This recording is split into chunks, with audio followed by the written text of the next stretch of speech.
Be honest. Are you actually working out or are you just going through the motions? Because I see it all the time.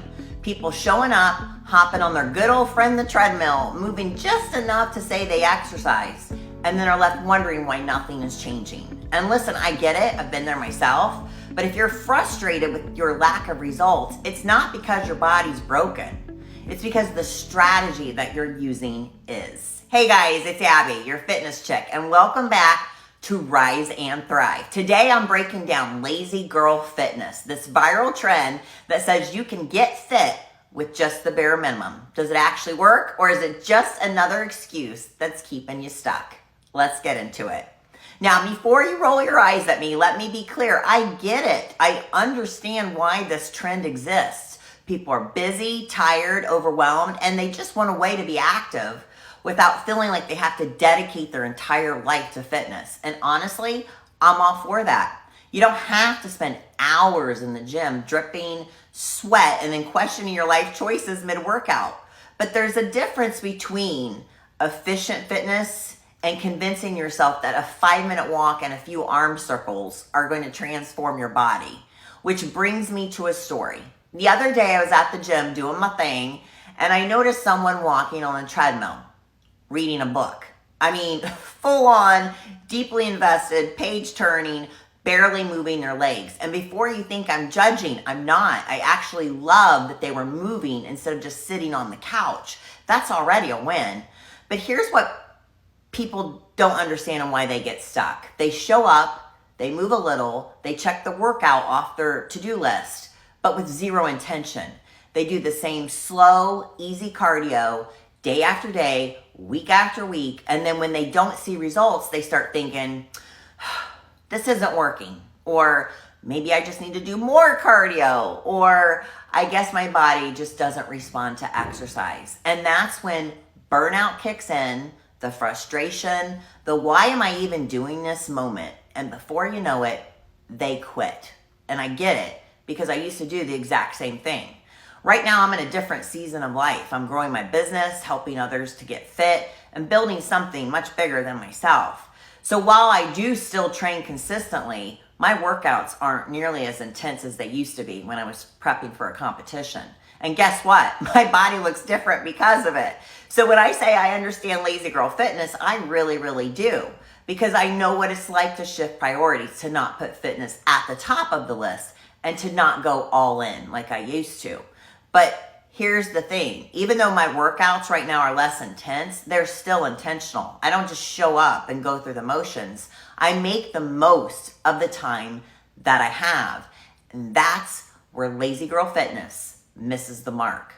All right, so what exactly is lazy girl fitness? It's basically the idea that you can get fit with the least amount of effort possible. Think 10-minute TikTok workouts, a slow, casual walk around the block, calling it training, and a couple of body weight exercises with zero challenge.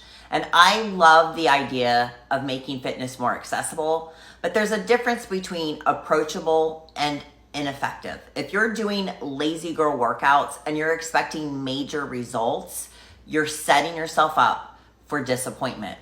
So if lazy girl fitness isn't the answer, what is?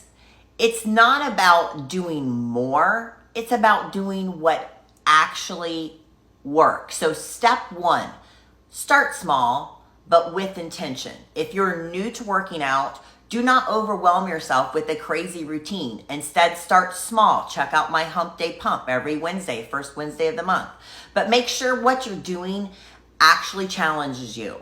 Instead of a slow walk, try a brisk walk. Instead of random body weight movements, focus on progressively getting stronger.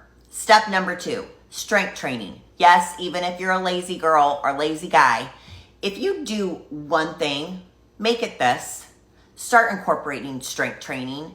You don't need heavy weights at first. You don't need hours in the gym, but you do need to challenge your muscles because lifting weights is what actually transforms your body. It's not hours on the treadmill, I promise you, so stop doing that. If your workout feels like a chore, you won't stick with it. But if it's too easy, you won't get results. So tried new workouts, set small challenges like lifting heavier, running faster, or pushing yourself just maybe an extra 30 seconds or a few reps. Play music that hypes you up. That makes a huge difference for me personally. The more fun that you make it, the more likely you are to stay consistent. So, does lazy girl fitness work? If you're going from absolutely nothing to doing something, it's a start. But if you actually want results, you need to do more than just the bare minimum. The real hack: consistency and effort, the right plan, a mindset that doesn't look for the easiest and quickest way, but the most effective way. You don't have to kill yourself in the gym, but you do have to put in enough effort to actually move the needle. Because let's be honest, if what you're doing is not working, it's time to stop repeating the same cycle and start doing what actually gets results. So this week, I challenge you to step it up. If you've been walking slow, pick up the pace. If you've been coasting through workouts, push yourself a little harder. And if you've been lost on what to do, get a plan. This is literally why I created Your Fitness Chick. I'm happy to help you.